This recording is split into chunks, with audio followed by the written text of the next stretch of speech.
ಉಲ್ಲಂಘಿಸಿದವರು ಮಾತ್ರ ಮುಗ್ಧ ಜೀವಿಗಳ ಹತ್ಯೆಯನ್ನು ಸಮರ್ಥಿಸಬಹುದು ಎಂದು ಹೇಳಿದರು. ರಾಜನು ಮುಂದುವರಿಸಿದನು, ತ್ಯಾಗ ಮತ್ತು ಆಚರಣೆಗಳ ಮೂಲಕ ಖ್ಯಾತಿಯನ್ನು ಪಡೆಯಲು ಪ್ರಯತ್ನಿಸುವವರು ಕೇವಲ ಸಂಶಯವಾದಿಗಳು, ತಮ್ಮ ಸ್ವಂತ ಆಸೆಗಳಿಂದ ಕುರುಡರಾಗಿದ್ದಾರೆ.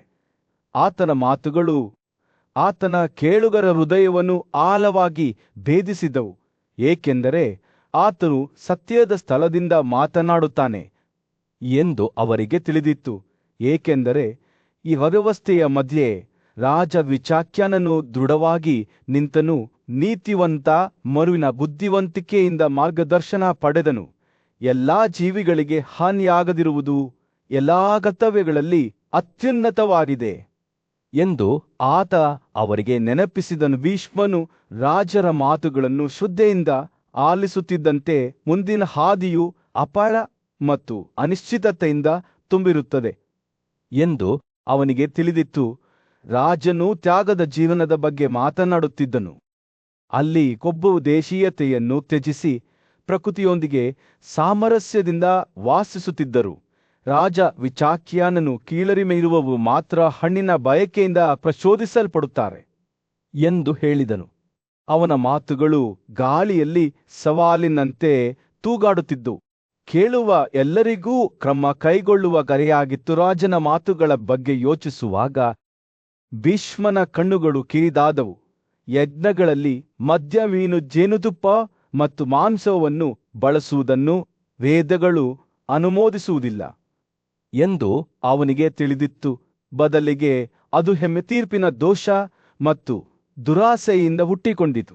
ಅವೆಲ್ಲವನ್ನು ಸೇವಿಸುವ ಅಪಾಯವನ್ನುಂಟು ಮಾಡಿದ ದುರ್ಗುಣಗಳು. ಬುದ್ಧಿವಂತ ಹಳೆಯ ಯೋಧನು ಪ್ರತಿ ಯಜ್ಞದಲ್ಲಿ ವಿಷ್ಣುವಿನ ಉಪಸ್ಥಿತಿಯ ಬಗ್ಗೆ ಮಾತನಾಡುವ ಪ್ರಾಚೀನ ಬುದ್ಧಿವಂತಿಕೆಯನ್ನು ನೆನಪಿಸಿಕೊಂಡರು ಮತ್ತು ಸಮ್ಮತವಾದ ಪಯಾಸನೊಂದಿಗೆ ಅರ್ಪಣೆಗಳನ್ನು ಮಾಡುವ ಮಹತ್ವವನ್ನು ನೆನಪಿಸಿಕೊಂಡನು. ಈ ದುರದೃಷ್ಟಕರ ದಿನದಂದು ಸೂರ್ಯನು ಮುಳುಗಲು ಪ್ರಾರಂಭಿಸಿದಾಗ ರಾಜ ವಿಚಾಕ್ಯಾನನು ತನ್ನ ಮಗ ಯುಧಿಷ್ಠಿರನ ಕಡೆಗೆ ತಿರುಗಿ ತನ್ನ ಉಳಿದ ದಿನಗಳವರೆಗೆ ಕಾಡುತ್ತಿರುವ ಒಂದು ಪ್ರಶ್ನೆಯನ್ನು ಕೇಳಿದನು.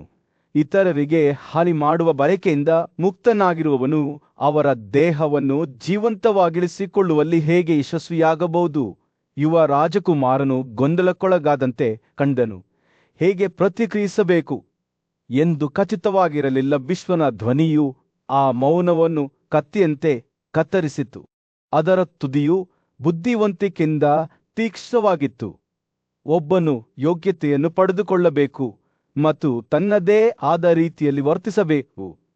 ಪ್ರಕ್ಷುಬ್ಧ ಯುಗದ ಮಧ್ಯದಲ್ಲಿ ಪಾಂಡವ ಸಹೋದರರಲ್ಲಿ ಹಿರಿಯನಾದ ಯುಧಿಷ್ಠಿರನು ತನ್ನ ಪೂಜ್ಯ ಮೊಮ್ಮಗನಾದ ಭೀಷ್ಮನ ಮಾರ್ಗದರ್ಶನವನ್ನು ಬಯಸಿದನು. ಯುವ ರಾಜಕುಮಾರನು ನೈತಿಕ ಸಂದಿಗ್ಧತೆಯಿಂದ ಆವೃತನಾಗಿದ್ದನು. ಅದು ಅವನ ಅಸ್ತಿತ್ವದ ರಚನೆಯನ್ನು ಪರೀಕ್ಷಿಸುತ್ತದೆ. ಗೌತಮ ಅಂಗಿರಾಸನ ಮಗನಾದ ಚಿರಕರಿನ್ ಎಂಬ ಬುದ್ಧಿವಂತ ಮತ್ತು ವಿದ್ವಾಂಸನು ತನ್ನ ತಂದೆಯಿಂದ ತನ್ನ ಸ್ವಂತ ಹೆಂಡತಿಯನ್ನು ದೊಡ್ಡ ತಪ್ಪುಗಾಗಿ ಕೊಲ್ಲುವಂತೆ ಆದೇಶಿಸಿದ್ದನು.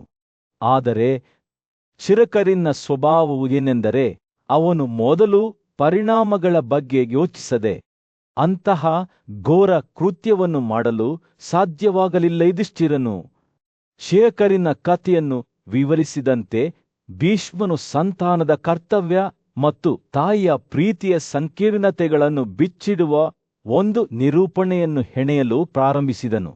ಪ್ರಾಚೀನ ಋಷಿಗಳ ಬುದ್ಧಿವಂತಿಕೆಯನ್ನು ಪ್ರತಿಧ್ವನಿಸುತ್ತಾ ಭೀಷ್ಮನು ಘೋಷಿಸಿದನು, ತಾನು ಕಾರ್ಯನಿರ್ವಹಿಸುವ ಬಹಳ ಮುಂಚೆಯೇ ಪ್ರತಿಬಿಂಬಿಸುವ ಮನುಷ್ಯನು 2 ಬಾರಿ ಧನ್ಯನಾಗಿರುತ್ತಾನೆ. ಚಿರಕರಿನ ಸಂಕಷ್ಟವು ಅನೇಕರಿಗೆ ಸಂಬಂಧಿಸಬಹುದಾದದ್ದಾಗಿತ್ತು. ಅವನ ತಂದೆಯ ಆಜ್ಞೆಯು ಅವನ ಸ್ವಂತ ನೈತಿಕ ದಿಕ್ಸೂಚಿಯೊಂದಿಗೆ ಅವನನ್ನು ಭಿನ್ನಾಭಿಪ್ರಾಯಕ್ಕೆ ದೂಡಿತು.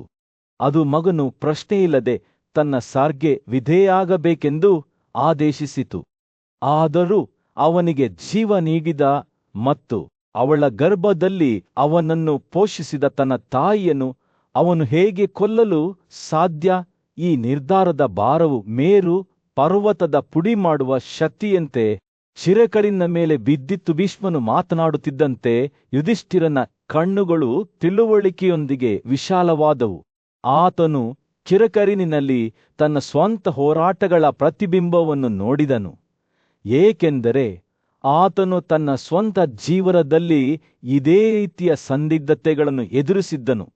ಯುವ ರಾಜಕುಮಾರನಿಗೆ ತಾನು ತನ್ನ ತಂದೆ ಮತ್ತು ತಾಯಿ ಇಬ್ಬರಿಗೂ ಕೃತಜ್ಞತೆಯ ಋಣಿಯಾಗಿದ್ದೇನೆ ಎಂದು ತಿಳಿದಿತ್ತು. ಅವರು ತನಗೆ ಜೀವನವನ್ನು ನೀಡಿದರು ಮತ್ತು ಅವನಿಗೆ ಪ್ರಪಂಚದ ಮಾರ್ಗಗಳನ್ನು ಕಲಿಸಿದರು. ಭೀಷ್ಮನು ಮುಂದುವರಿಸಿದನು, ಸರ್, ಎಲ್ಲ ಆಹಾರ ಪದಾರ್ಥಗಳನ್ನು, ವೇದಗಳಲ್ಲಿನ ಸೂಚನೆಗಳನ್ನು ಮತ್ತು ಪ್ರಪಂಚದ ಬಗೆಗಿನ ಎಲ್ಲ ಇತರ ಜ್ಞಾನವನ್ನು ನೀಡುವವನು ಸದ್ಧರ್ಮವಾಗಿದೆ. ಸರ್, ಸ್ವರ್ಗವಾಗಿದೆ. ಸರ್, ಅತ್ಯುನ್ನತ ತಪಸ್ಸು. ಅವನ ಮಾತುಗಳು ಪೂಜ್ಯ ಭಾವದಿಂದ ತೊಟ್ಟಿಕ್ಕಿದವು. ಒಂದು ಮರ್ತ್ಯ ಜೀವಿಗಿಂತ ದೇವತೆಯ ಬಗ್ಗೆ ಮಾತನಾಡುವಂತಿದ್ದವು. ಆದರೂ ಭೀಷ್ಮನೂ ಸಹ ತಾಯಿ ಮತ್ತು ಮಗುವಿನ ನಡುವಿನ ಪವಿತ್ರ ಬಂಧವನ್ನು ಒಪ್ಪಿಕೊಂಡನು. ತಾಯಿಯು ಒಬ್ಬರ ಸ್ವಂತ ದೇಹ ಭಾವೋದ್ರೇಕದಿಂದ ತುಂಬಿದ ಅವನ ಧ್ವನಿಯಲ್ಲಿ ಅವನು ಹೇಳಿದನು, ತನ್ನ ತಾಯಿಯನ್ನು ಕೊಲ್ಲುವ ವಿವೇಚನಾಯುಕ್ತ ವ್ಯಕ್ತಿ ಯಾರು ತನ್ನ ಸ್ವಂತ ತಲೆಯು ಒಣಗಿದ ಸೋರೆಕಾಯಿಯಂತೆ ಬೀದಿಯ ಬದಿಯಲ್ಲಿ ಮಲಗಿಲ್ಲ ಎಂಬುದು ಅವನ ಕಾಳಜಿಗೆ ಮಾತ್ರವೇ ಕಾರಣ. ಯುಧಿಷ್ಠಿರನು ಆಲಿಸುತ್ತಿದ್ದಂತೆ ಆತ ಜಗತ್ತನ್ನು ಹೊಸ ಬೆಳಕಿನಲ್ಲಿ ನೋಡಲು ಪ್ರಾರಂಭಿಸಿದನು. ತಂದೆ ಮತ್ತು ಮಗುವಿನ ನಡುವಿನ ಸಂಬಂಧವು ಪರಸ್ಪರ ಬಾಧ್ಯತೆಯದ್ದಾಗಿದೆ ಎಂದು ಆತ ಅರಿತುಕೊಂಡನು.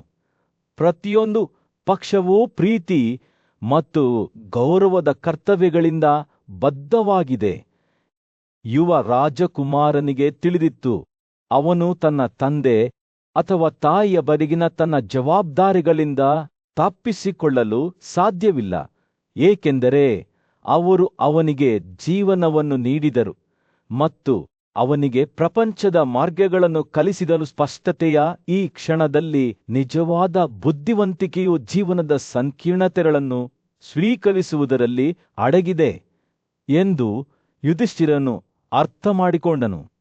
ಒಂದು ಗೊಂದಲಮಯ ಸಭೆಯ ನಡುವೆ ನೀತಿವಂತ ರಾಜ ಯುಧಿಷ್ಠಿರನು ತನ್ನ ಪೂಜ್ಯ ಮೊಮ್ಮಗ ಭೀಷ್ಮನಿಗೆ ಒಂದು ಆಳವಾದ ಪ್ರಶ್ನೆಯನ್ನು ಕೇಳಿದನು. ಒಬ್ಬ ರಾಜನು ಯಾರಿಗೂ ಹಾನಿ ಮಾಡದೆ ತನ್ನ ಪ್ರಜೆಗಳನ್ನು ಹೇಗೆ ರಕ್ಷಿಸಲು ಸಾಧ್ಯ?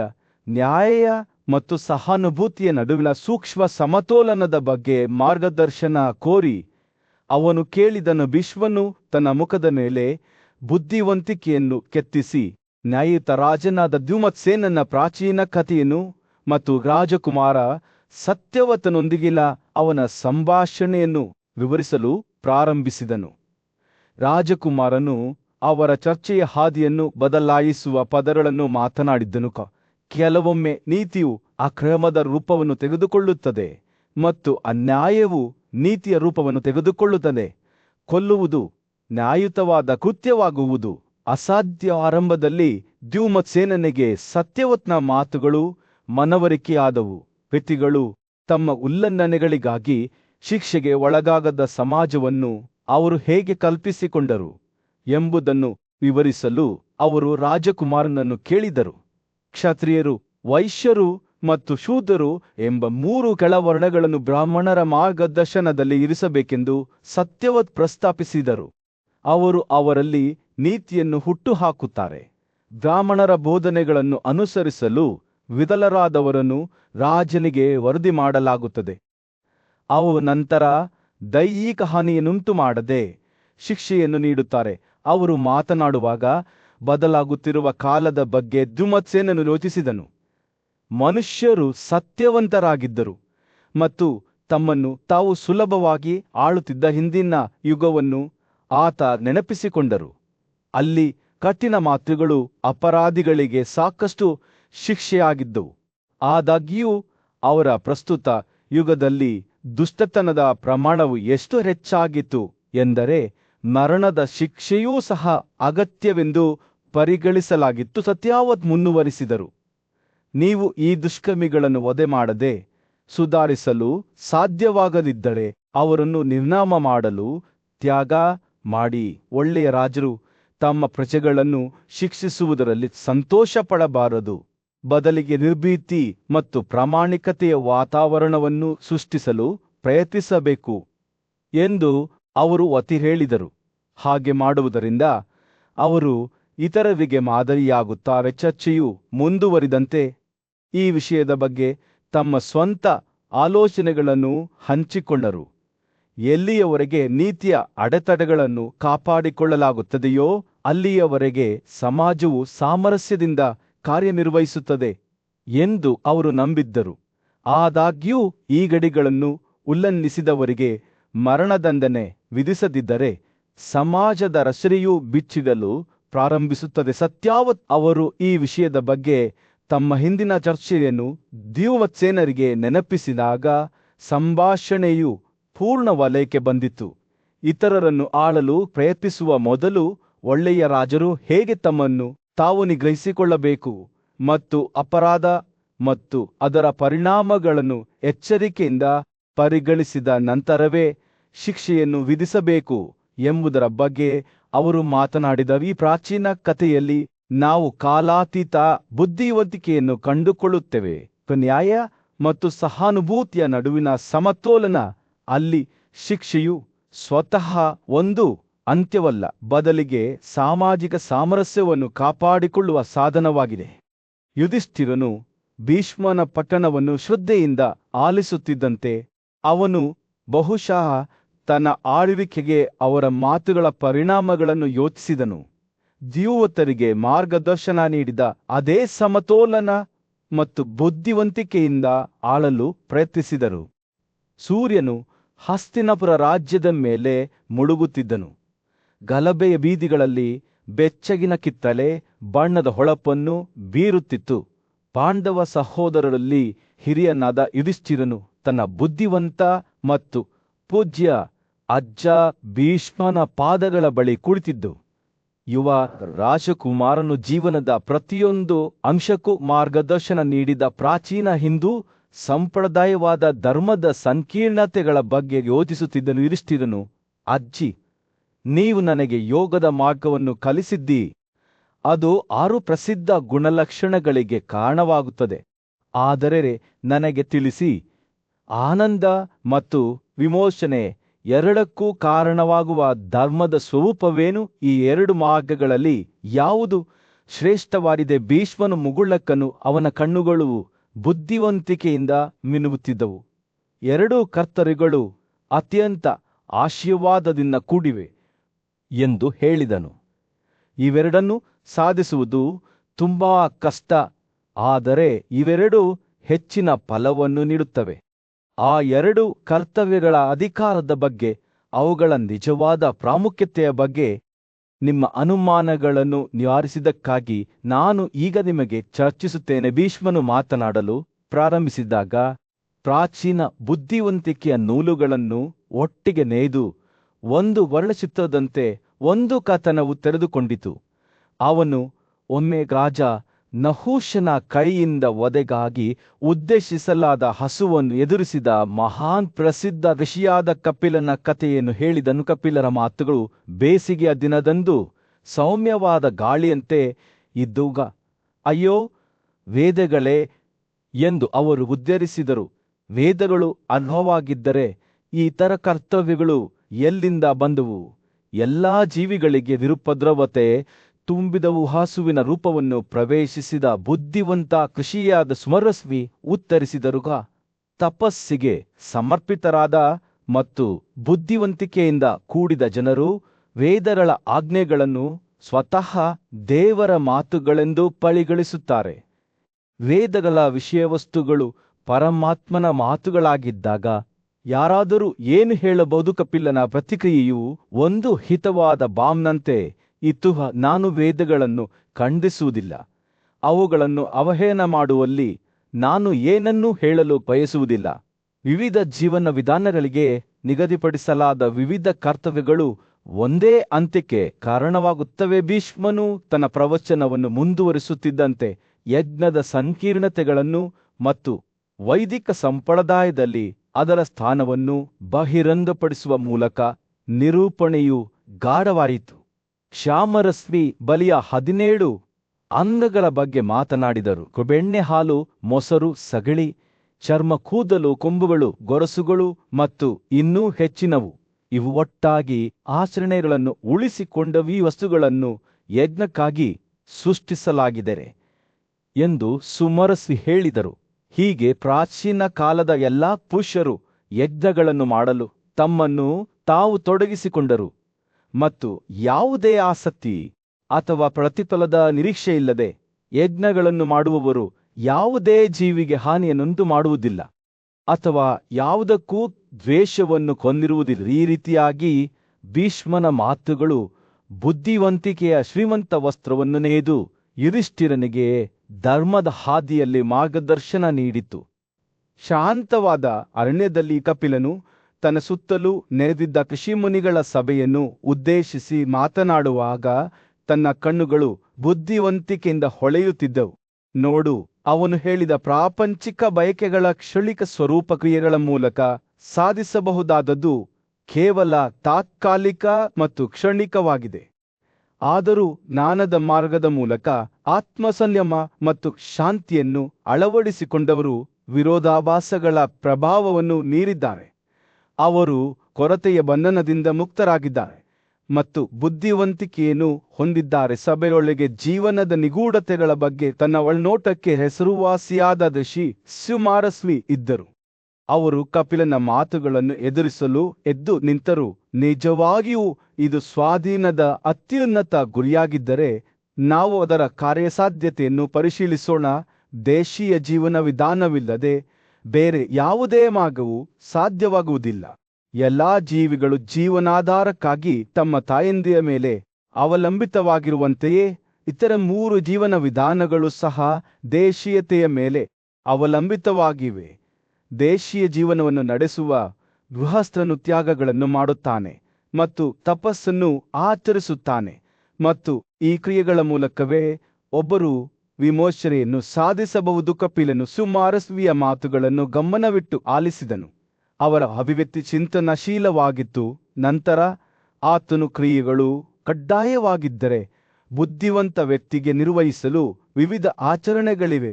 ದರ್ಶನ, ಪೂರ್ಣಮಾಸ, ಅಗ್ನಿಹೋತ್ರ ಮತ್ತು ಚತುರ್ಮಾಸ್ಯ ಅವುಗಳ ಪ್ರದರ್ಶನದಲ್ಲಿ ಶಾಶ್ವತವಾದ ಅರ್ಹತೆಯಿದೆ. ಹಾಗಾದರೆ ಸನ್ಯಾಸ ಜೀವನ ವಿಧಾನವನ್ನು ಅಳವಡಿಸಿಕೊಂಡವರು ಎಲ್ಲ ಕ್ರಿಯೆಗಳಿಂದ ಏಕೆ ದೂರವಿರುತ್ತಾರೆ? ಬ್ರಹ್ಮನ ಜ್ಞಾನದ ಮೂಲಕವೇ ಅವರು ದೇವರುಗಳು, ಋಷಿಗಳು ಮತ್ತು ಪಿತೃಗಳಿಗೆ ಸಾಲವನ್ನು ತೀರಿಸುವಲ್ಲಿ ಯಶಸ್ವಿಯಾಗುತ್ತಾರೆ ಎಂದು ಉತ್ತರಿಸಿದನು. ಚರ್ಚೆಯು ಮುಂದುವರಿದಂತೆ ಕಪಿಲನು ಆತ್ಮನಿಯಂತ್ರಣದ ಮಹತ್ವವನ್ನು ಒತ್ತಿ ಹೇಳಿದನು. ಒಬ್ಬನು ತನ್ನ ಬಾಗಿಲನ್ನು ನಿಯಂತ್ರಣದಲ್ಲಿಡಲು ಪ್ರಯತ್ನಿಸಬೇಕು. ಮಾತಿನ ಅಂದ ಹೊಟ್ಟೆ ಮತ್ತು ಸಂತೋಷದ ಅಂದ ಒಬ್ಬನು ಬಯಸುಗಳೊಂದಿಗೆ ಜೂಜು ಮಾಡಬಾರದು ಅಥವಾ ಇನ್ನೊಬ್ಬರಿಗೆ ಸೇರಿದದ್ದನ್ನು ಹೊಂದಿಸಬಾರದು.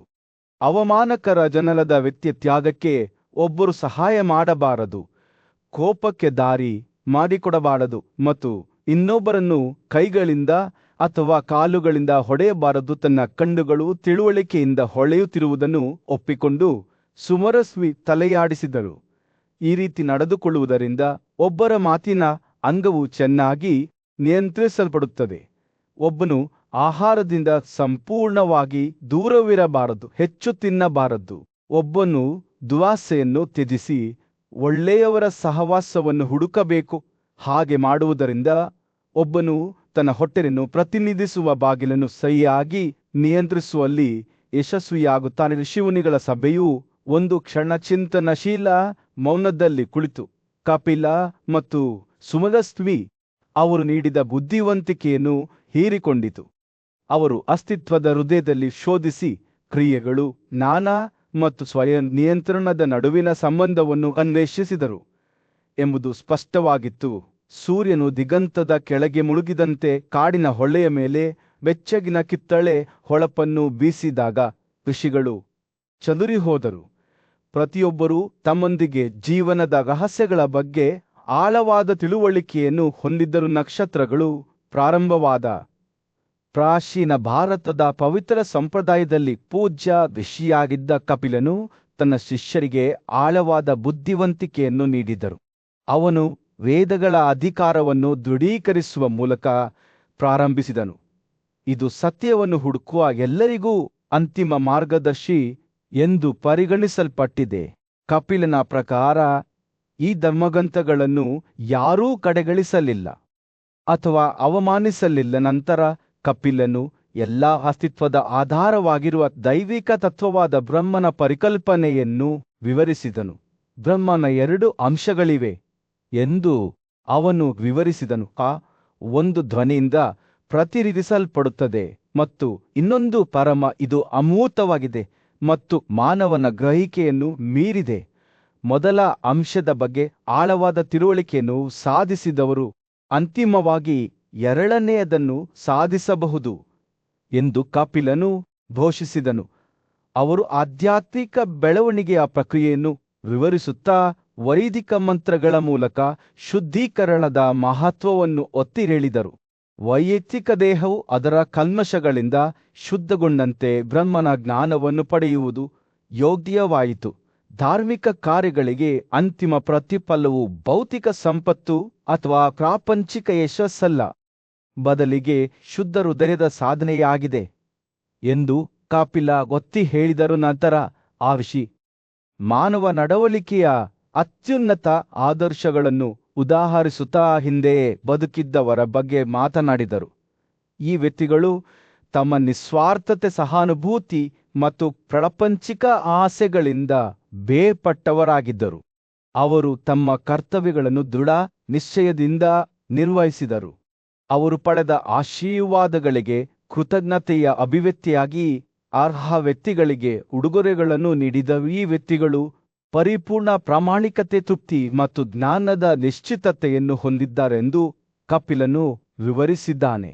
ಅವರ ಜೀವನವು ದೀಪಗಳಂತೆ ಹೊಳೆಯಿತು, ಇತರರು ಅನುಸರಿಸುವ ಮಾರ್ಗವನ್ನು ಬೆಳಗಿಸಿತು. ಈ ವ್ಯಕ್ತಿಗಳು ಪೂಜ್ಯರು ಮಾತ್ರವಲ್ಲದೆ ದೈವಿಕ ತತ್ವದ ಅಭಿವ್ಯಕ್ತಿಗಳೆಂದು ಪರಿಗಣಿಸಲ್ಪಟ್ಟರು. ಕಪಿಲನು ತನ್ನ ಬೋಧನೆಗಳನ್ನು ವಿವರಿಸುವುದನ್ನು ಮುಂದುವರಿಸಿದಾಗ ಎಲ್ಲ ಐಹಿಕ ಆಸೆಗಳನ್ನು ಮೀರಿ ಬ್ರಹ್ಮನೊಂದಿಗೆ ಏಕತೆಯ ಸ್ಥಿತಿಯನ್ನು ಸಾಧಿಸುವುದು ಅಂತಿಮ ಗುರಿಯಾಗಿದೆ ಎಂದು ವಿವರಿಸಿದನು.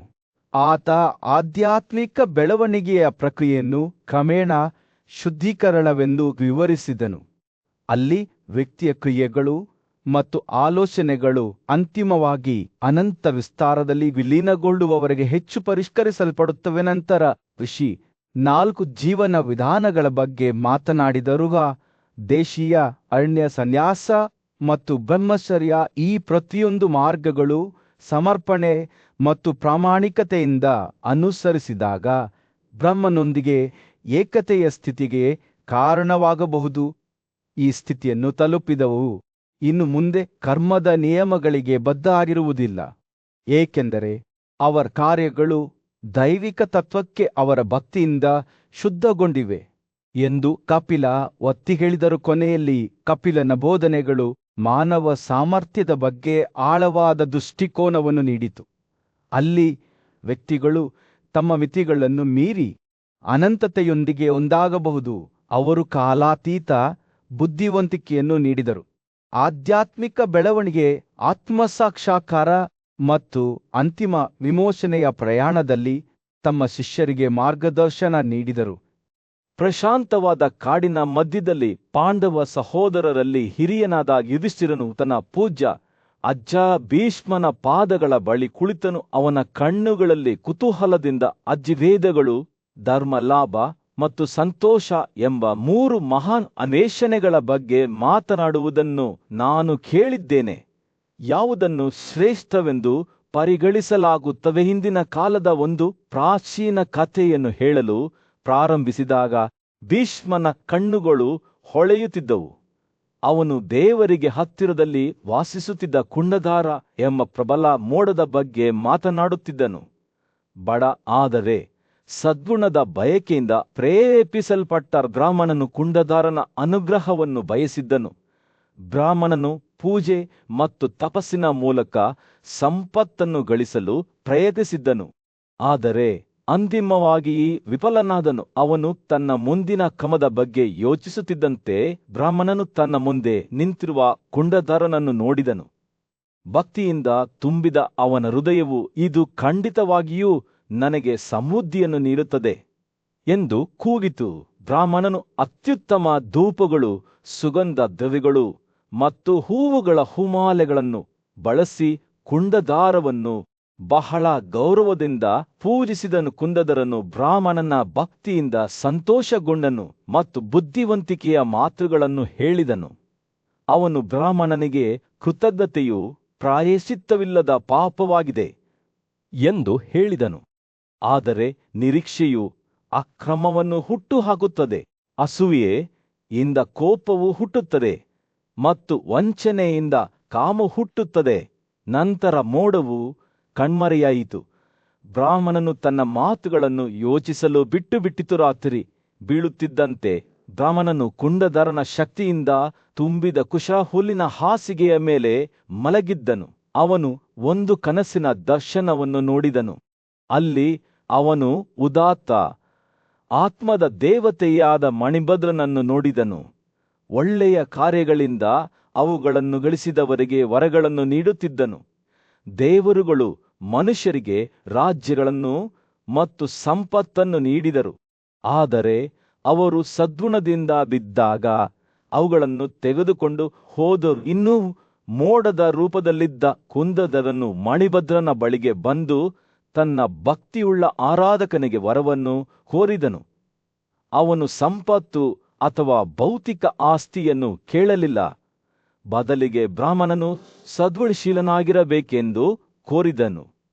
ಸದ್ಗುಣದ ಫಲವು ಸಾರ್ವಭೌಮತ್ವ ಮತ್ತು ಸಂತೋಷವನ್ನು ತರುತ್ತದೆ ಎಂದು ಹೇಳಿ ಮಣಿಭದ್ರನು ಈ ಬಯಕೆಯನ್ನು ಈಡೇರಿಸಿದನು. ಬ್ರಾಹ್ಮಣನು ತನ್ನ ಸುತ್ತಲೂ ಅನೇಕ ಸೂಕ್ಷ್ಮವಾದ ಬಟ್ಟೆಗಳನ್ನು ಚದುರಿಸುತ್ತಿರುವುದನ್ನು ನೋಡಿದನು. ಅವುಗಳ ಮೌಲ್ಯದಿಂದ ಪ್ರಭಾವಿತನಾರದೆ ಅವನು ಪ್ರಪಂಚದ ಬಗ್ಗೆ ಹೆಚ್ಚುತ್ತಿರುವ ಅಸಹ್ಯವನ್ನು ಅನುಭವಿಸಿದನು. ತಾನು ಮಾಡಿದ ಒಳ್ಳೆಯ ಕಾರ್ಯಗಳನ್ನು ಸದ್ಗುಣಕ್ಕೆ ಸಮರ್ಪಿಸಿಕೊಂಡ ಯಾರಾದರೂ ಪ್ರಶಂಸಿಸಲು ಸಾಧ್ಯವಾಗದಿದ್ದರೆ ಬೇರೆ ಯಾರು ಎಂದು ಅವನು ಅರಿತುಕೊಂಡನು.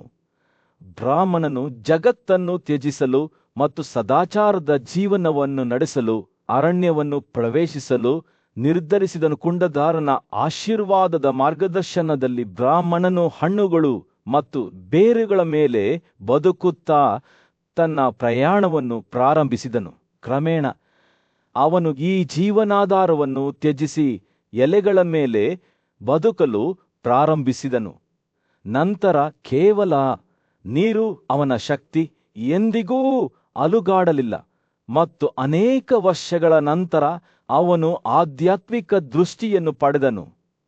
ಈ ಹೊಸ ಒಳನೋಟದಿಂದ ಅವನು ವಾಸ್ತವದ ನಿಜವಾದ ಸ್ವರೂಪವನ್ನು ನೋಡಿದರು. ಕುಂದದರನು ಮತ್ತೊಮ್ಮೆ ಆತನ ಮುಂದೆ ಕಾಣಿಸಿಕೊಂಡ. ಪುಣ್ಯಕ್ಕೆ ಹೆಸರುವಾಸಿಯಾದ ಒಂದು ರಾಜ್ಯದ ಹೃದಯ ಭಾಗದಲ್ಲಿ ಸತ್ಯ ಎಂಬ ಹೆಸರಿನ ಬ್ರಾಹ್ಮಣನು ವಾಸಿಸುತ್ತಿದ್ದನು. ಅವನು ವಿಷ್ಣುವಿನ ಗೌರವಾರ್ಥವಾಗಿ ತನ್ನ ತಪಸ್ಸು ಮತ್ತು ತ್ಯಾಗಗಳಿಗೆ ಆಳವಾಗಿ ಬದ್ಧನಾಗಿದ್ದ ನಿಷ್ಠಾವಂತ ವ್ಯಕ್ತಿಯಾಗಿದ್ದನು. ಅವನ ಆಹಾರವು ಶಾಮಕ, ಸೂರ್ಯಪರ್ಣಿ ಮತ್ತು ಸುವರ್ಚಲ ರುಚಿಗೆ ಅಹಿತಕರವಾದ ಕಹಿ ಗಿಡಮೂಲಿಕೆಗಳನ್ನು ಒಳಗೊಂಡಿತ್ತು. ಆದರೂ ಅವನು ತನ್ನ ತಪಸ್ವಿ ಆಚರಣೆಗಳ ಮೂಲಕ ಅವುಗಳಿಗೆ ಒಗ್ಗಿಕೊಂಡಿದ್ದನು. ಸತ್ಯನ ಪತಿ ಪುಷ್ಕರಧಾರಿಣಿ ಮಹಾನ್ ಸದ್ಗುಣ ಮತ್ತು ಸಹಾನುಭೂತಿಯ ಮಹಿಳೆಯಾಗಿದ್ದಳು. ಆಕೆಯು ತನ್ನ ಕಠಿಣ ಪ್ರತಿಜ್ಞೆಗಳನ್ನು ಆಚರಿಸುವ ಮೂಲಕ ತನ್ನನ್ನು ತಾನು ದುರ್ಬಲಗೊಳಿಸಿಕೊಂಡಿದ್ದಳು. ಆದರೆ ತನ್ನ ಗಂಡನ ಕುಲತ್ಯಾಗಗಳಿಗೆ ವ್ಯಸನಿಯಾಗಿದ್ದರೂ ಆಕೆ ತನ್ನ ಭಕ್ತಿಯಲ್ಲಿ ಅಚಲಳಾಗಿದ್ದಳು. ತ್ಯಾಗವನ್ನು ಮಾಡಲು ಸತ್ಯನಿಗೆ ಸೇರಲು ಕರೆದಾಗ ಅವನ ಕೋಪಕ್ಕೆ ಹೆದರಿ ಆಕೆ ಮನಸ್ಸಿಲ್ಲದೆಯೇ ಒಪ್ಪಿಕೊಂಡಳು.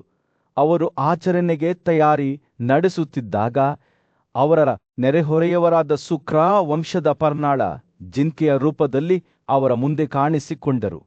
ಆತನು ಸತ್ಯನಿಗೆ ಸ್ಪಷ್ಟವಾದ ಭಾಷಣದಲ್ಲಿ ಮಾತನಾಡುತ್ತಾ ಎಲ್ಲ ಅಗತ್ಯ ಮಂತ್ರಗಳು ಮತ್ತು ಆಚರಣೆಗಳೊಂದಿಗೆ ದೋಷರಹಿತವಾಗಿ ಯಜ್ಞವನ್ನು ಮಾಡದ ಹೊರತು ಅದನ್ನು ಮುಂದುವರಿಸದಂತೆ ಎಚ್ಚರಿಕೆ ನೀಡಿದನು.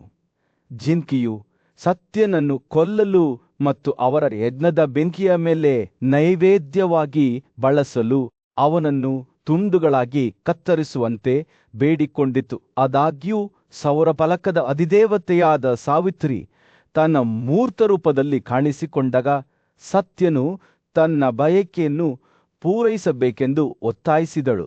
ಆದರೆ ಸತ್ಯ ನಿರಾಕರಿಸಿದನು. ಹತ್ತಿರದಲ್ಲಿ ವಾಸಿಸುತ್ತಿದ್ದ ಜಿಂಕೆಗೆ ಹಾನಿ ಮಾಡಲು ಇಷ್ಟವಿರಲಿಲ್ಲ. ನಂತರ ದೇವಿಯು ನೆದರ್ ಒಳದ ಅನ್ನು ವೀಕ್ಷಿಸುವ ಮತ್ತು ಆಚರಣೆಯಲ್ಲಿ ಯಾವುದೇ ದೋಷಗಳನ್ನು ತಪ್ಪಿಸುವ ಬಯಕೆಯನ್ನು ಸೂಚಿಸುತ್ತಾ ಯಜ್ಞದಿಂದ ಹಿಂದೆ ಸರಿದರಿಂಜರಿಯದೆ ಜಿಂಕೆಯಾದ ಪನಾಡನು ಹಿಂದಿರುಗಿದನು. ತನ್ನನ್ನು ಕೊಲ್ಲುವಂತೆ ಮತ್ತೊಮ್ಮೆ ಸತ್ಯನನ್ನು ಬೇಡಿಕೊಂಡನು. ಈ ಬಾರಿ ಅವನು ಹಾಗೆ ಮಾಡುವುದರಿಂದ ಅವನು ನ್ಯಾಯಯುತವಾದ ಅಂತ್ಯವನ್ನು ಸಾಧಿಸುತ್ತಾನೆ ಮತ್ತು ಸತ್ಯ ಆಧ್ಯಾತ್ಮಿಕ ದೃಷ್ಟಿಯನ್ನು ನೀಡುತ್ತಾನೆ ಎಂದು ಭರವಸೆ ನೀಡಿದನು. ಅವರು ಮಾತನಾಡುವಾಗ ಧರ್ಮ ಸ್ವತಃ ಜಿಂಕೆಯಾಗಿ ತನ್ನ ಉಪಸ್ಥಿತಿಯನ್ನು ಬಹಿರಂಗಪಡಿಸಿದನು. ಸತ್ಯವನ್ನು ಮೋಕ್ಷದ ಕಡೆಗೆ ಕರೆದೊಯ್ದನು. ಧರ್ಮನು ಸತ್ಯನಿಗೆ ಸಲಹೆ ನೀಡಿ, ಯಜ್ಞದ ನಿಯಮಗಳು ಜೀವಿಗಳಿಗೆ ಹಾನಿ ಮಾಡಲು ಅವಕಾಶ ನೀಡುವುದಿಲ್ಲ ಎಂದು ಹೇಳಿದನು. ಬ್ರಾಹ್ಮಣನ ಮನಸ್ಸು ವಧೆಯ ನಿರೀಕ್ಷೆಯಿಂದ ಮಸುಕಾಗಿತ್ತು ಮತ್ತು ಇದರ ಪರಿಣಾಮವಾಗಿ ಅವನ ತಪಸ್ಸುಗಳು ಬಹಳವಾಗಿ ಕಡಿಮೆಯಾದವು. ಧರ್ಮವು ನಂತರ ತನ್ನ ನಿಜವಾದ ರೂಪವನ್ನು ಪಡೆದುಕೊಂಡಿತು ಮತ್ತು ಕ್ರೌರ್ಯದಿಂದ ಮುಕ್ತವಾದ ಹೊಸ ಯಜ್ಞವನ್ನು ಮಾಡಲು ಸತ್ಯನಿಗೆ ಸಹಾಯ ಮಾಡಿತು. ಸದ್ಗುಣದ ಬಗೆಗಿನ ಈ ನವೀಕೃತ ಬದ್ಧತೆಯ ಮೂಲಕ ಸತ್ಯನು ಅಂತಿಮವಾಗಿ ತನ್ನ ಪತ್ನಿ ಪುಷ್ಕರಧಾರಿಣಿ ಹಂಚಿಕೊಂಡ ಮನಸ್ಸಿನ ಸ್ಥಿತಿಯನ್ನು ಸಾಧಿಸಿದನು. ಗಾಯದಿಂದ ದೂರವಿರುವುದು ಸಂಪೂರ್ಣ ಮತ್ತು ಪ್ರತಿಫಲದಾಯಕ ಮಾರ್ಗವೆಂದು ಬಹಿರಂಗವಾಯಿತು. ಆದರೆ ಕ್ರೌರ್ಯದ ಧರ್ಮವು ಸ್ವರ್ಗಕ್ಕೆ ಕರೆದೊಯ್ಯುತ್ತಿದ್ದರೂ ತನ್ನದೇ ಆದ ಮಿತಿಗಳನ್ನು ಹೊಂದಿತ್ತು. ಕೊನೆಯಲ್ಲಿ ಬ್ರಹ್ಮನ ಬೋಧನೆಗಳ ಮೂಲತತ್ವವಾದ ಸತ್ಯದ ನಿಜವಾದ ಮಾರ್ಗವು ಸಹಾನುಭೂತಿ ಮತ್ತು ಅಹಿಂಸೆಯಾಗಿದೆ ಎಂದು ಧರ್ಮ ಘೋಷಿಸಿತು. ಈ ಕಥೆಯು ಮುಕ್ತಾಯಗೊಳ್ಳುತ್ತಿದ್ದಂತೆ ಆಧ್ಯಾತ್ಮಿಕ ಬೆಳವಣಿಗೆಯ ಅನ್ವೇಷಣೆಯಲ್ಲಿಯೂ ಸಹ ಭಕ್ತಿ ಮತ್ತು ಕ್ರೌರ್ಯದ ನಡುವೆ ಸೂಕ್ಷ್ಮವಾದ ವೇಗ ಇದೆ ಎಂಬುದು ಸ್ಪಷ್ಟವಾಯಿತು. ಸತ್ಯ ಅವರ ಪ್ರಯಾಣವು ಪ್ರಕೃತಿಯೊಂದಿಗೆ ಸಾಮರಸ್ಯದಿಂದ ಬದುಕುವ ಮತ್ತು ಎಲ್ಲಾ ಜೀವಗಳನ್ನು ಗೌರವಿಸುವ ಮಹತ್ವವನ್ನು ಒಂದು ಕಟುವಾದ ಜ್ಞಾಪನೆಯಾಗಿ ಕಾರ್ಯನಿರ್ವಹಿಸಿತು. ಇಲ್ಲದಿದ್ದರೆ ನಾವು ನಮ್ಮ ಸ್ವಂತ ಬಯಕೆಗಳಿಗೆ ಬಲಿಯಾಗುತ್ತೇವೆ. ದೊಡ್ಡ ಸಭೆಯ ಮಧ್ಯದಲ್ಲಿ ರಾಜ ಯುಧಿಷ್ಠಿರನು ಪೂಜ್ಯ ಋಷಿ ಮತ್ತು ಯೋಧನಾದ ಭೀಷ್ಮನಿಗೆ ಆಳವಾದ ಪ್ರಶ್ನೆಯನ್ನು ಕೇಳಿದನು. ಮನುಷ್ಯನು ಯಾವ ರೀತಿಯಲ್ಲಿ ಪಾಪಿಯಾಗುತ್ತಾನೆ? ಅವನು ನೀತಿಯ ಹಾದಿಯಲ್ಲಿ ಮಾರ್ಗದರ್ಶನವನ್ನು ಕೋರಿ ಕೇಳಿದನು. ಭೀಷ್ಮನು ತನ್ನ ಚುಚ್ಚುವ ನೋಟ ಮತ್ತು ಬುದ್ಧಿವಂತಿಕೆಯ ಮುಖಭಾವದಿಂದ ಮಾನವ ಸ್ವಭಾವದ ರಹಸ್ಯಗಳನ್ನು ಬಿಚ್ಚಿಡಲು ಪ್ರಾರಂಭಿಸಿದನು. ಅವನು ವಿವರಿಸಿದಂತೆ ಎಲ್ಲವೂ ಗ್ರಹಿಕೆಯಿಂದ ಪ್ರಾರಂಭವಾಗುತ್ತದೆ.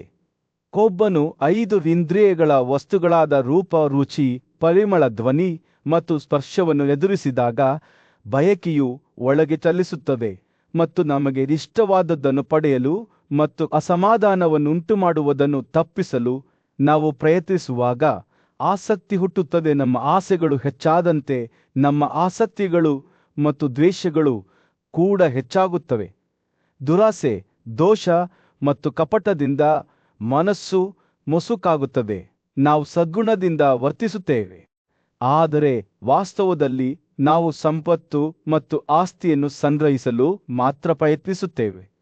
ಭೀಷ್ಮನಂತೆ ಯುಧಿಷ್ಠಿರನು ಶ್ರದ್ಧೆಯಿಂದ ಆಲಿಸಿದನು. ಪ್ರಾಪಂಚಿಕ ವಸ್ತುಗಳ ಮೇಲಿನ ಈ ಆಸಕ್ತಿಯು ಪಾಪಕ್ಕೆ ಹೇಗೆ ಕಾರಣವಾಗಬಹುದು ಎಂಬುದನ್ನು ವಿವರಿಸಿದನು. 3 ರೀತಿಯ ಪಾಪಗಳನ್ನು ಗಮನಿಸಿ ಭೀಷ್ಮನು ತನ್ನ ಧ್ವನಿಯನ್ನು ಸ್ಥಿರವಾಗಿ ಮತ್ತು ದೃಢವಾಗಿ ಹೇಳಿದನು. ಹಿತೈಷಿಗಳು ಮತ್ತು ಬುದ್ಧಿವಂತ ವ್ಯಕ್ತಿಗಳ ಎಚ್ಚರಿಕೆಗಳ ಹೊರತಾಗಿಯೂ ನಾವು ಪಾಪದ ಉದ್ದೇಶದಿಂದ ಯೋಚಿಸುತ್ತೇವೆ, ಮಾತನಾಡುತ್ತೇವೆ ಮತ್ತು ಕಾರ್ಯನಿರ್ವಹಿಸುತ್ತೇವೆ. ಈ ದುರ್ಗುಣಗಳಿಗೆ ಒಬ್ಬರು ಬಲಿಯಾದಾಗ ಇದೇ ರೀತಿಯ ಪ್ರವೃತ್ತಿಯನ್ನು ಹಂಚಿಕೊಳ್ಳುವವರು ಸಹ ಸ್ನೇಹಿತರಾಗಬಹುದು. ಆದರೆ ಸದ್ಗುಣಶೀಲರು ನಮ್ಮ ದುಷ್ಟತನವನ್ನು ಗುರುತಿಸುತ್ತಾರೆ. ಆದರೆ ಭೀಷ್ಮನು ಯುಧಿಷ್ಠಿರನನ್ನು ಹತಾಶೆಯಿಂದ ಬಿಡಲಿಲ್ಲ. ಆತನು ನೀತಿಗೆ ವಿರುದ್ಧವಾದ ಮಾರ್ಗವನ್ನು ಪ್ರಕಟಿಸಿದನು. ನೀತಿವಂತ ವ್ಯಕ್ತಿಯು ಇತರರ ಒಳಿತಿಗಾಗಿ ಹುಡುಕುತ್ತಾನೆ ಮತ್ತು ಹಾಗೆ ಮಾಡುವ ಮೂಲಕ ತನ್ನದೇ ಆದ ಯೋಗಕ್ಷೇಮವನ್ನು ಸಾಧಿಸುತ್ತಾನೆ. ಎಲ್ಲರಿಗೂ ಪ್ರಯೋಜನವಾಗುವ ಸದ್ಗುಣಗಳನ್ನು ಬೆಳೆಸುವ ಮೂಲಕ ಅವರು ದೊಡ್ಡ ಸಂತೋಷದ ಸ್ಥಿತಿಯನ್ನು ಸಾಧಿಸುತ್ತಾರೆ. ಭೀಷ್ಮನು ಯುಧಿಷ್ಠಿರನಿಗೆ ಈ ಉದಾತ್ತ ಮಾರ್ಗದಲ್ಲಿ ಮಾರ್ಗದರ್ಶನ ನೀಡುವುದನ್ನು ಮುಂದುವರಿಸಿದನು.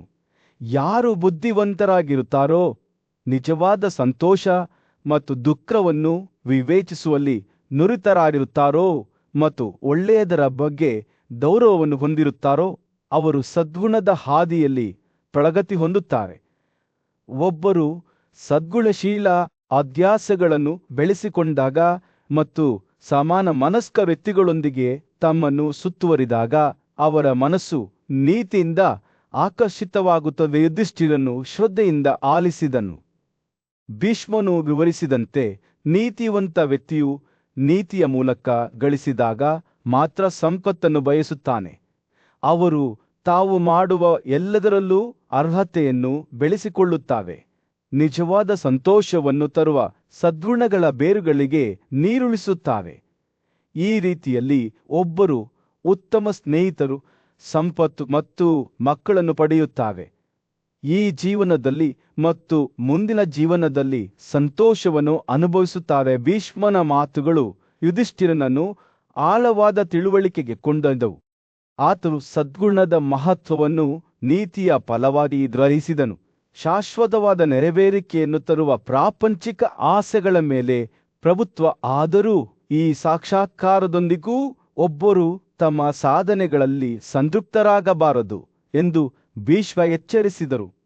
ಬದಲಿಗೆ ಅವರು ಜ್ಞಾನದ ಕಣ್ಣಿನಿಂದ ಮಾರ್ಗದರ್ಶಿಸಲ್ಪಟ್ಟ ತ್ಯಾಗಕ್ಕಾಗಿ ಶ್ರಮಿಸಬೇಕು. ಯುಧಿಷ್ಠಿರನ ತಿಳುವಳಿಕೆಯು ಗಾಢವಾಗುತ್ತಿದ್ದಂತೆ ಪ್ರಾಪಂಚಿಕ ಸುಖಗಳ ಬಗೆಗಿನ ಆಸಕ್ತಿಯು ಹೇಗೆ ದುಃಖಕ್ಕೆ ಕಾರಣವಾಗುತ್ತದೆ ಎಂಬುದನ್ನು ಆತನು ನೋಡಿದನು. ಬಯಕೆಯಿಂದ ತನ್ನನ್ನು ತಾನು ಮುಕ್ತಗೊಳಿಸಿಕೊಳ್ಳುವುದರಿಂದ ನಿಜವಾದ ಸ್ವಾತಂತ್ರ್ಯ ಬರುತ್ತದೆ ಎಂಬುದನ್ನು ಆತ ಕಲಿತನು. ಆದರೂ ಇದರರ್ಥ ತ್ಯಜಿಸುವುದು ಎನ್ನಲ್ಲ. ಸೂರ್ಯನು ರಾಜ್ಯದ ಮೇಲೆ ಮುಳುಗುತ್ತಿದ್ದನು. ಗಲಭೆಯ ಬೀದಿಗಳಲ್ಲಿ ಬೆಚ್ಚಗಿನ ಕಿತ್ತಳೆ ಬಣ್ಣದ ಹೊಳಪನ್ನು ಬೀರುತ್ತಿತ್ತು. ಪಾಂಡವರಲ್ಲಿ ಹಿರಿಯನಾದ ಯುಧಿಷ್ಠಿರನು ತನ್ನ ಬುದ್ಧಿವಂತ ಅಜ್ಜ ಭೀಷ್ಮನ ಪಾದಗಳ ಬಳಿ ಕುಳಿತು ಆಧ್ಯಾತ್ಮಿಕ ವಿಮೋಚನೆಯ ಹಾದಿಯಲ್ಲಿ ಮಾರ್ಗದರ್ಶನ ಪಡೆಯುತ್ತಿದ್ದ ಯುಧಿಷ್ಠಿರನು, ಅಜ್ಜಿ, ನೀವು ವಿಮೋಚನೆಯನ್ನು ಸಾಧಿಸುವ ವಿಧಾನಗಳ ಬಗ್ಗೆ ಮಾತನಾಡಿದ್ದೀರಿ. ನಾನು ಈ ವಿಧಾನಗಳ ಬಗ್ಗೆ ಇನ್ನಷ್ಟು ತಿಳಿದುಕೊಳ್ಳಲು ಬಯಸುತ್ತೇನೆ ಎಂದು ಹೇಳಿದನು. ಯುಧಿಷ್ಠಿರನ ಜ್ಞಾನದ ಉತ್ಸಾಹದಿಂದ ಸಂತೋಷಗೊಂಡ ಭೀಷ್ಮನು ಮುಗುಳ್ನಕ್ಕನು. ಓ ನನ್ನ ಮಗನೇ, ವಿಮೋಚನೆಯ ಹಾದಿಯು ನೇರವಾದದ್ದಲ್ಲ. ಇದಕ್ಕೆ ಹೆಚ್ಚಿನ ಶಿಸ್ತು ಮತ್ತು ಸ್ವಯಂ ನಿಯಂತ್ರಣದ ಅಗತ್ಯವಿದೆ. ಮೊದಲು ಶುದ್ಧತೆ ಮತ್ತು ಬುದ್ಧಿವಂತಿಕೆಯ ಮೂಲತತ್ವವಾದ ಸತ್ವದ ಗುಣವನ್ನು ಬೆಳೆಸಿಕೊಳ್ಳಬೇಕು ಎಂದು ಅವನು ಪ್ರಾರಂಭಿಸಿದನು. ಭೀಷ್ಮನು ವಿರಾಮಗೊಳಿಸಿ ತನ್ನ ಆಲೋಚನೆಗಳನ್ನು ಸಂಗ್ರಹಿಸುತ್ತಾ ಮುಂದುವರಿಯುತ್ತಾನೆ. ಒಬ್ಬನು ಎಲ್ಲಾ ಉದ್ದೇಶಗಳು ಮತ್ತು ಆಸೆಗಳನ್ನು ತ್ಯಜಿಸಿ ಕ್ಷಮೆಯನ್ನು ಅಭ್ಯಾಸ ಮಾಡಬೇಕು. ನಿದ್ರೆಯನ್ನು ಜಯಿಸುವ ಮೂಲಕ ಮತ್ತು ಜಾಗರೂಕತೆಯನ್ನು ಬೆಳೆಸುವ ಮೂಲಕ ಭಯವನ್ನು ದೂರವಿಡಬಹುದು ಮತ್ತು ಆತ್ಮದ ಚಿಂತನೆಯ ಮೂಲಕ ಒಬ್ಬನು ತನ್ನ ಉಸಿರನ್ನೂ ಸಹ ಜಯಿಸಬಹುದು. ಯುಧಿಷ್ಠಿರನು ಶ್ರದ್ಧೆಯಿಂದ ಆಲಿಸಿದನು. ಅವನ ಕಣ್ಣುಗಳು ತಿಳುವಳಿಕೆಯಿಂದ ಹೊಳೆಯುತ್ತಿದ್ದವು. ಭೀಷ್ಮನು ತಾಳ್ಮೆಯಿಂದ ಬಯಕೆ, ದ್ವೇಷ ಮತ್ತು ಕಾಮವನ್ನು ಹೋಗಲಾಡಿಸಬೇಕು. ಆದರೆ ಸತ್ಯದ ಅಧ್ಯಯನದಿಂದ ದೋಷ, ಅಜ್ಞಾನ ಮತ್ತು ಅನುಮಾನಗಳನ್ನು ಜಯಿಸಬೇಕು ಎಂದು ವಿವರಿಸಿದನು.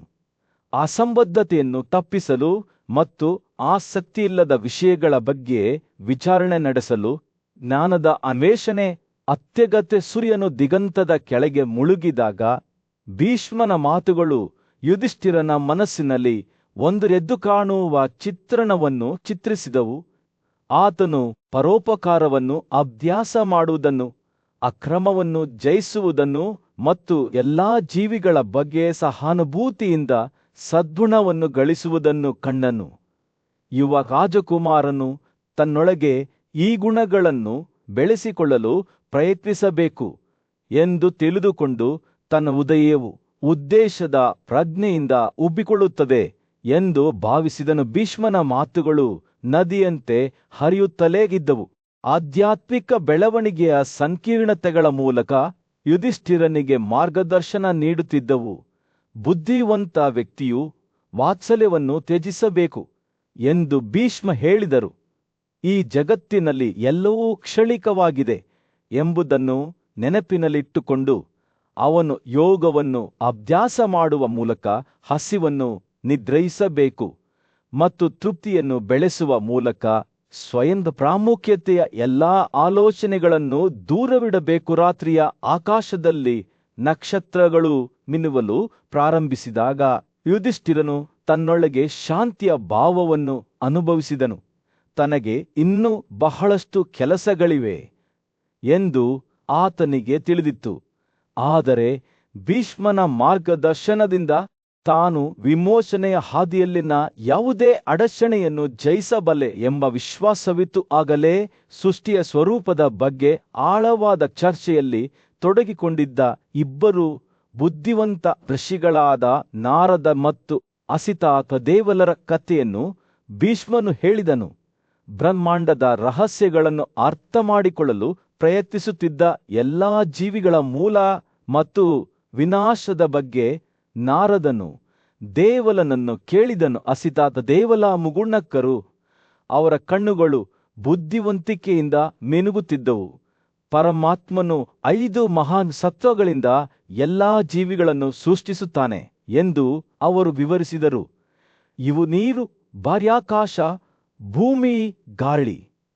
ಹಸ್ತಿನಾಪುರ ರಾಜ್ಯದ ಮೇಲೆ ಸೂರ್ಯ ಮುಳುಗುತ್ತಿದ್ದಂತೆ ಯುಧಿಷ್ಠಿರನ ಕಣ್ಣುಗಳು ಅವನ ಸಹಚರರ ಮೇಲೆ ಬಿದ್ದವು. ಅವರ ಕ್ರಿಯೆಗಳ ಭಾರವು ಯಾವುದೇ ಕ್ಷಣದಲ್ಲಿ ಸ್ಫೋಟಗೊಳ್ಳುವ ಬೆದರಿಕೆಯಿರುವ ಕಪ್ಪು ಮೋಡದಂತೆ ಗಾಳಿಯಲ್ಲಿ ಭಾರವಾಗಿ ತೂಗಾಡುತ್ತಿತ್ತು. ಅವನು ಮಾತನಾಡುವಾಗ ಅವನ ಧ್ವನಿಯು ನಡುಗುತ್ತಿತ್ತು. ನಾವು ಕ್ರೂರ ಮತ್ತು ಪಾಪಿಗಳಾಗಿದ್ದೇವೆ.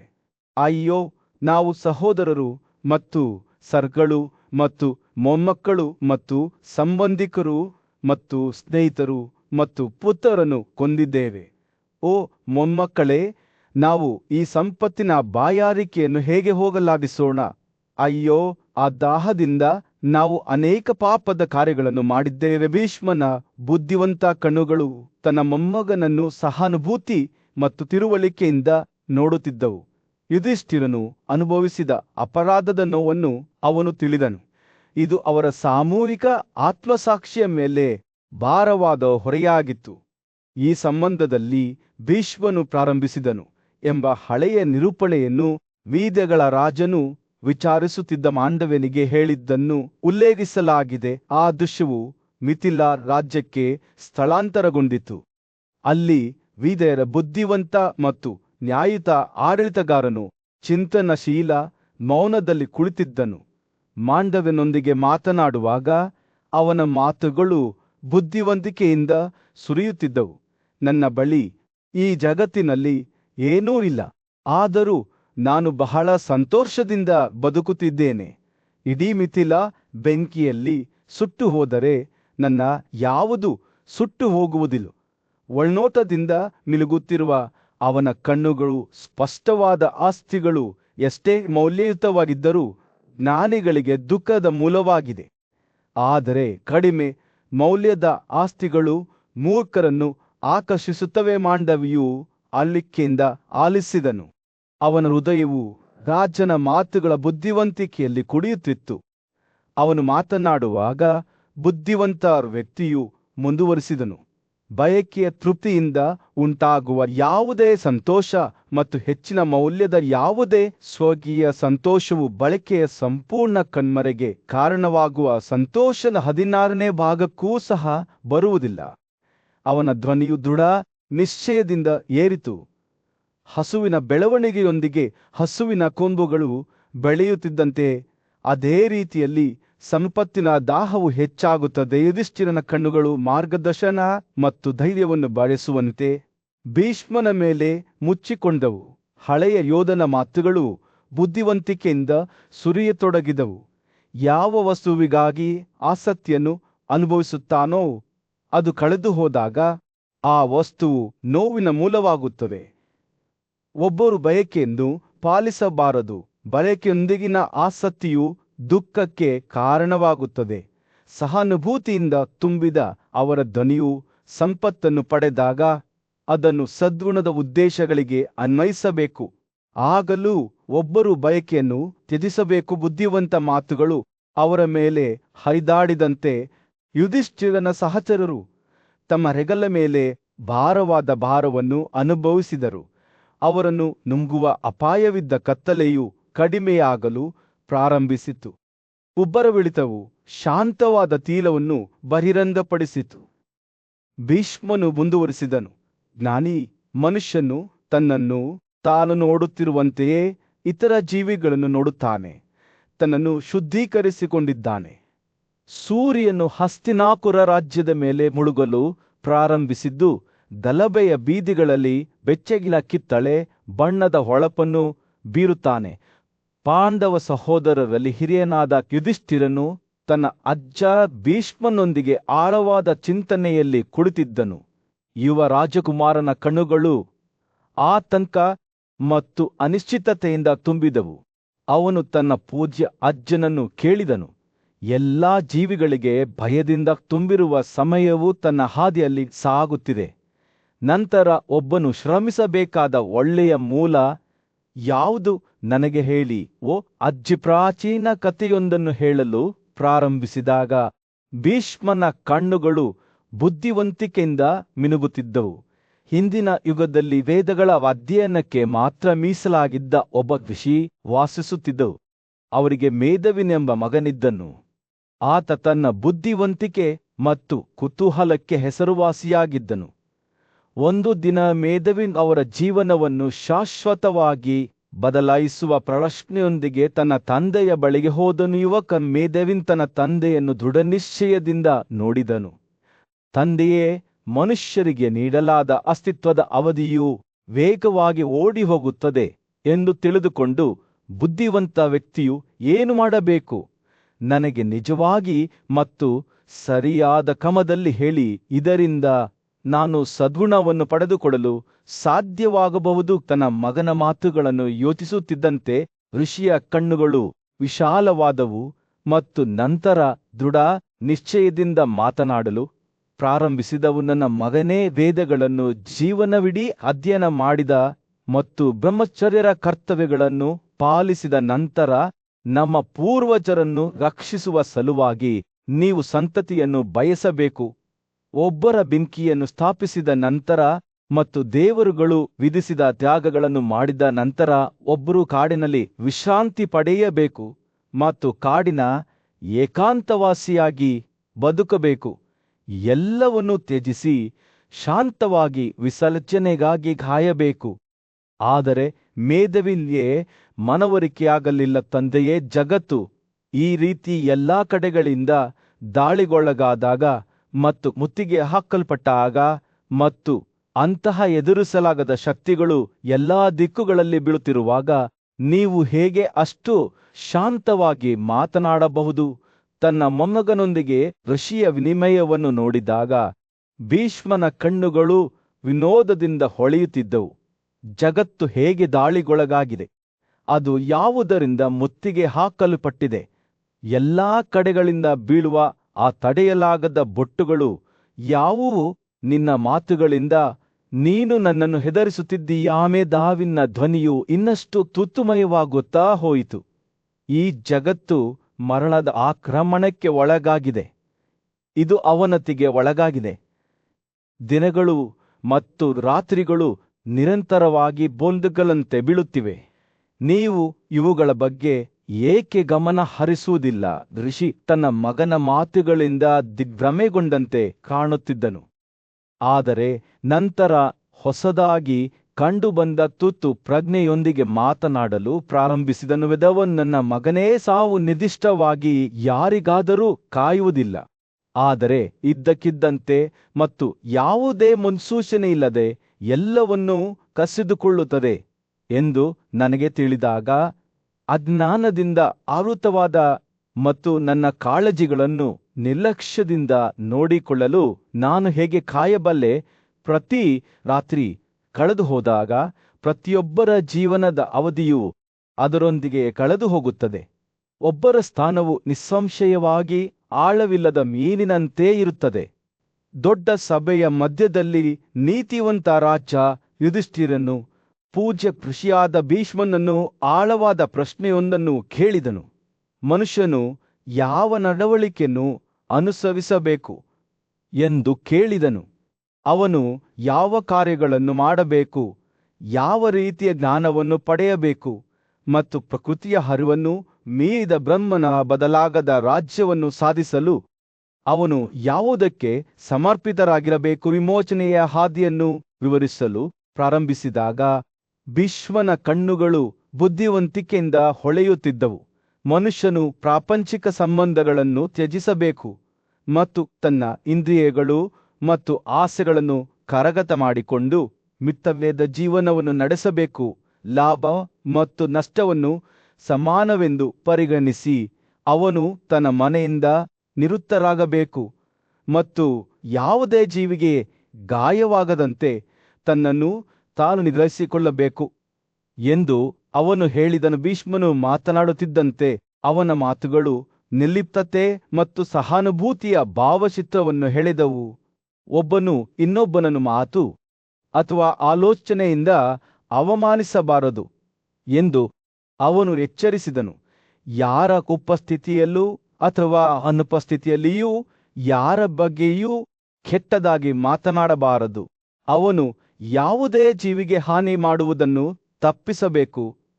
ಸೂರ್ಯನ ನೈಸರ್ಗಿಕ ಕ್ರಮಕ್ಕೆ ಅನುಗುಣವಾಗಿ ತನ್ನನ್ನು ತಾನು ನಡೆಸಿಕೊಳ್ಳಬೇಕು. ಭೀಷ್ಮನು ತನ್ನ ಪ್ರವಚನವನ್ನು ಮುಂದುವರಿಸುತ್ತಿರುವಾಗ ಯುಧಿಷ್ಠಿರನು ಶ್ರದ್ಧೆಯಿಂದ ಆಲಿಸುತ್ತಿದ್ದನು. ಇತರರಿಂದ ಕೊಳಕು ಪೀಡಿತನಾಗಿದ್ದಾಗ ಒಬ್ಬನು ವಿಚಲಿತರಾಗಿರಬಾರದು. ಅವರನ್ನು ಅಸಮ್ಮತಿ ಭಾಷಣದಲ್ಲಿ ಸಂಬೋಧಿಸಬಾರದು. ಒಬ್ಬನು ಸಹಾನುಭೂತಿಯುಳ್ಳವನಾಗಿರಬೇಕು, ಕ್ಷಮಿಸುವವನಾಗಿರಬೇಕು ಮತ್ತು ನಿಭೀತರಾಗಿರಬೇಕು. ಸ್ವಯಂ ಅಭಿವೃದ್ಧಿಯಿಂದ ಮುಕ್ತನಾಗಿರಬೇಕು. ನಂತರ ಋಷಿಯು ಈ ಮಾರ್ಗದ ಪ್ರಾಯೋಗಿಕ ಅಂಶಗಳನ್ನು ವಿವರಿಸಿದನು. ಒಲೆಗಳಿಂದ ಹೊಗೆ ಏಳುವುದು, ನಿಂತು ಹೋದ ಮನೆಯಲ್ಲಿ ಹೊಟ್ಟು ನಿಶ್ಶಬ್ದವಾದಾಗ, ಅಥವಾ ಎಲ್ಲಾ ಕೈದಿಗಳು ತಮ್ಮ ಊಟವನ್ನು ಮುಗಿಸಿದ ನಂತರ ಸನ್ಯಾಸಿ ತನ್ನ ಭಿಕ್ಷೆಯನ್ನು ಪಡೆಯಬೇಕು. ಆತನು ಜೀವನೋಪಾಯಕ್ಕೆ ಅಗತ್ಯವಾದದ್ದನ್ನು ಮಾತ್ರ ಹೊಂದಿರಬೇಕು. ತನಗೆ ಬೇಕಾಗಿರುವುದಕ್ಕಿಂತ ಹೆಚ್ಚು ಅಪೇಕ್ಷಿಸಬಾರದು. ಸನ್ಯಾಸಿಗಳ ಜೀವನದ ಬಗ್ಗೆ ಮಾತನಾಡುವಾಗ ಭೀಷ್ಮನ ಮಾತುಗಳು ಜೇನುತುಪ್ಪದಂತೆ ಚಿಮ್ಮಿದವು. ಅವನು ತನ್ನ ಮುಂದೆ ಇಡಲಾದ ಆಹಾರದಲ್ಲಿ ದೋಷವನ್ನು ಕಂಡುಕೊಳ್ಳಬಾರದು ಅಥವಾ ಅದರ ಗುಣಗಳನ್ನು ಶಾರಿಸಬಾರದು. ಅವನು ತನ್ನ ನಿಜವಾದ ಸ್ವಭಾವವನ್ನು ಇತರರಿಗೆ ಬಹಿರಂಗಪಡಿಸದೆ ಮನುಷ್ಯರ ಆಶ್ರಯದಿಂದ ಹಾಸಿಗೆಯನ್ನು ಮತ್ತು ಆಸನವನ್ನು ಹುಡುಕಬೇಕು ಮತ್ತು ನಿರ್ಜನ ಮರೆಗಳು, ಕಾಡುಗಳು ಅಥವಾ ಗುಹೆಗಳಲ್ಲಿ ವಾಸಿಸಬೇಕು. ಭೀಷ್ಮನು ತನ್ನ ಬೋಧನೆಗಳನ್ನು ಮುಕ್ತಾಯಗೊಳಿಸುತ್ತಿದ್ದಂತೆ ಯುಧಿಷ್ಠಿರನ ಕಣ್ಣುಗಳು ತಿಳುವಳಿಕೆಯಿಂದ ಹೊಳೆಯುತ್ತಿದ್ದವು. ಈ ಮಾರ್ಗವನ್ನು ಸಹ ಬೆಂಬಲಿಸಿದ ಹರಿತ ಋಷಿಯು ತ್ಯಾಗ ಜೀವನವು ವಿಮೋಚನೆಯನ್ನು ಸಾಧಿಸುವ ಸಾಧನವಾಗಿದೆ ಎಂದು ಘೋಷಿಸಿದನು. ತನ್ನ ಮನೆಯಿಂದ ಹೊರಡುವವನು ತನ್ನ ಪರಿಪೂರ್ಣ ನಿರುಪದ್ರವತೆಯ ಬಗ್ಗೆ ಎಲ್ಲಾ ಜೀವಿಗಳಿಗೆ ಭರವಸೆ ನೀಡಿ ಶಾಶ್ವತ ಮತ್ತು ಅಂತ್ಯವಿಲ್ಲದ ಸಂತೋಷದ ಅನೇಕ ಪ್ರಕಾಶಮಾನವಾದ ಪ್ರದೇಶಗಳನ್ನು ಸಾಧಿಸುತ್ತಾನೆ ಎಂದು ಹೇಳಿದನು. ಹೀಗಾಗಿ ಭೀಷ್ಮನ ಮಾತುಗಳು ಸಭೆಯ ಮೂಲಕ ಪ್ರತಿಧ್ವನಿಸಿದವು. ಕೇಳಲು ಬಯಸುವವರಿಗೆ ವಿಮೋಚನೆಯ ಮಾರ್ಗವನ್ನು ಬೆಳಗಿಸಿದವು. ಅವರ ಐಷಾರಾಮಿ ಜೀವನದ ನಡುವೆಯೂ ಪಾಂಡವ ರಾಜಕುಮಾರರಲ್ಲಿ ಹಿರಿಯನಾದ ಯುಧಿಷ್ಠಿರನು ಹತಾಶೆಯಿಂದ ತನ್ನ ಕುಟುಂಬ ಮತ್ತು ಸ್ನೇಹಿತರನ್ನು ದಿಟ್ಟಿಸಿ ನೋಡಿದನು. ನಾವು ಅದೃಷ್ಟಶಾಲಿಗಳೆಂದು ಪರಿಗಣಿಸಲ್ಪಟ್ಟಿದ್ದೇವೆ ಎಂದು ಅವನು ತನ್ನ ಅಜ್ಜ ಭೀಷ್ಮನಿಗೆ ಹೇಳಿದನು. ಆದರೆ ನಿಜವಾಗಿ ನಾವು ದುರಾದೃಷ್ಟದಲ್ಲಿದ್ದೇವೆ. ರಾಜಮನೆತನದಲ್ಲಿ ಜನಿಸಿದರೂ ಎಲ್ಲರ ಗೌರವದ ಹೊರತಾಗಿಯೂ ನಮ್ಮ ಜೀವನವು ದುಃಖದಿಂದ ಕೂಡಿದೆ. ಅಯ್ಯೋ, ಈ ನೋವಿನಿಂದ ನಮ್ಮನ್ನು ಮುಕ್ತಗೊಳಿಸುವ ತ್ಯಾಗ ಜೀವನವನ್ನು ನಾವು ಯಾವಾಗ ಅಳವಡಿಸಿಕೊಳ್ಳುತ್ತೇವೆ? ಬುದ್ಧಿವಂತ ಮತ್ತು ಪೂಜ್ಯನಾದ ಭೀಷ್ಮನು ಯುಧಿಷ್ಠಿರನ ಮಾತುಗಳನ್ನು ಗಮನವಿಟ್ಟು ಆಲಿಸಿದನು. ಜೀವನದಲ್ಲಿ ಪ್ರತಿಯೊಂದಕ್ಕೂ ಅದರ ಮಿತಿಗಳಿವೆ. ಅವರು ನಿಧಾನವಾಗಿ ಹೇಳಿದನು, ಪುನರ್ಜನ್ಮಕ್ಕೂ ಅಂತ್ಯವಿದೆ. ನಮ್ಮ ಸಂಪತ್ತು ಒಂದು ತಪ್ಪು ಎಂದು ನೀವು ಭಾವಿಸುತ್ತೀರಿ. ಇಲ್ಲ, ನನ್ನ ಮಗು ಅದು ಅಲ್ಲ. ನೀವು ಸದ್ಗುಣವನ್ನು ಬಲ್ಲವರಾಗಿದ್ದೀರಿ ಮತ್ತು ವಿಮೋಚನೆಯನ್ನು ಸಾಧಿಸುವ ಸಿದ್ಧತೆಯನ್ನು ಹೊಂದಿದ್ದೀರಿ. ನೀವು ಸಮಯಕ್ಕೆ ನಿಮ್ಮ ದುಃಖವನ್ನು ಜಯಿಸುತ್ತೀರಿ ಎಂಬುದು ಖಚಿತವಾಗಿದೆ. ಯುಧಿಷ್ಠಿರನ ಮಾತುಗಳು ಭೀಷ್ಮನೊಳಗೆ ಒಂದು ತಾಳವನ್ನು ಹೊಡೆದಿದ್ದವು, ಏಕೆಂದರೆ ಆತ ತನ್ನ ಮೊಮ್ಮಗನ ಮಾತುಗಳ ಸತ್ಯವನ್ನು ತಿಳಿದಿದ್ದನು. ಜೀವರತ್ವ ಆತ್ಮವು ತನ್ನದೇ ಆದ ಯೋಗ್ಯತೆ ಮತ್ತು ನ್ಯೂನತೆಗಳ ಲೇಖಕನಾಗಿರಲಿಲ್ಲ, ಆದರೆ ಅದರ ಕ್ರಿಯೆಗಳಿಂದ ಹುಟ್ಟಿದ ಅಜ್ಞಾನದ ಕತ್ತಲೆಯಿಂದ ಆವೃತವಾಗಿತ್ತು. ಧೂಳನ್ನು ಹೊತ್ತ ಗಾಳಿಯಂತೆ ಜೀವವು ಬಣ್ಣವನ್ನು ಪಡೆದುಕೊಂಡಿತು. ಅದು ಕಳಂಕಿತ ಮತ್ತು ಬದಲಾಗುತ್ತಿತ್ತು. ಅವರು ಮಾತನಾಡುವಾಗ ಭೀಷ್ಮನು ಅವರ ಸಂಭಾಷಣೆಯ ಮೇಲೆ ಬೆಳಕು ಚೆಲ್ಲುವ ಒಂದು ಪ್ರಾಚೀನ ಕಥೆಯನ್ನು ನೆನಪಿಸಿಕೊಂಡನು. ಅವನು ಯುಧಿಷ್ಠಿರನಿಗೆ ಒಂದು ಕಾಲದಲ್ಲಿ ಪ್ರಬಲ ಆಡಳಿತಗಾರನಾಗಿದ್ದ, ಆದರೆ ಈಗ ಅವನ ಸಾರ್ವಭೌಮತ್ವವನ್ನು ಕಸಿದುಕೊಂಡಿದ್ದ ದೈತ್ಯನಾದ ವೃತ್ರನ ಬಗ್ಗೆ ಹೇಳಿದನು. ಆದರೂ ಅವನ ನಷ್ಟದ ಹೊರತಾಗಿಯೂ ವೃತ್ರನು ಜೀವನದ ಕ್ಷಣಿಕ ಸ್ವರೂಪ ಮತ್ತು ಪುನರ್ಜನ್ಮದ ಅನಿವಾರ್ಯತೆಯನ್ನು ಅರ್ಥಮಾಡಿಕೊಂಡು ದುಃಖವನ್ನು ಮೀರಿಸಿದ್ದನು. ವೃತ್ರನ ಕಥೆಯು ಬುದ್ಧಿವಂತಿಕೆ ಮತ್ತು ಸ್ವಳಿಂದ ಅರಿವಿನ ಕಥೆಯಾಗಿತ್ತು. ಜನ್ಮ ಮತ್ತು ಮರಣದ ಚಕ್ರಗಳನ್ನು ಪುನರಾವರ್ತಿಸಲು ತಮ್ಮ ಕ್ರಿಯೆಗಳಿಂದ ಬಂಧಿಸಲ್ಪಟ್ಟ ಜೀವಿಗಳೂ ಬರುತ್ತವೆ ಮತ್ತು ಹೋಗುತ್ತವೆ ಎಂದು ಅವರು ಅರಿತುಕೊಂಡಿದ್ದರು. ನಾನು ಈ ಸತ್ಯವನ್ನು ನೋಡಿದ್ದೇನೆ ಎಂದು ವೃತ್ರನು ತನ್ನ ಗುರು ಉಸಾನರಿಗೆ ಹೇಳಿದನು. ಎಲ್ಲ ಸ್ವಾಧೀನಗಳು ಒಬ್ಬರ ಕ್ರಿಯೆಗಳಿಗೆ ಅನುಗುಣವಾಗಿರುತ್ತವೆ. ಜೀವಿಗಳು ಮನುಷ್ಯರು ಅಥವಾ ಪ್ರಾಣಿಗಳು ಅಥವಾ ದೇವರುಗಳಾಗಿ ಜನಿಸುತ್ತವೆ ಮತ್ತು ಅವರು ತಮ್ಮ ಕ್ರಿಯೆಗಳಿಗೆ ಅನುಗುಣವಾಗಿ ಸಂತೋಷ ಮತ್ತು ದುಃಖವನ್ನು ಎದುರಿಸುತ್ತಾರೆ. ಉಸಾನನು ವೃತ್ರನ ಮಾತುಗಳಿಂದ ದಿಗ್ಭ್ರಮೆಗೊಂಡನು, ಏಕೆಂದರೆ ಅವನು ತನ್ನ ಶಿಷ್ಯನು ಈ ರೀತಿ ಮಾತನಾಡುವುದನ್ನು ಹಿಂದೆಂದೂ ಕೇಳಿರಲಿಲ್ಲ.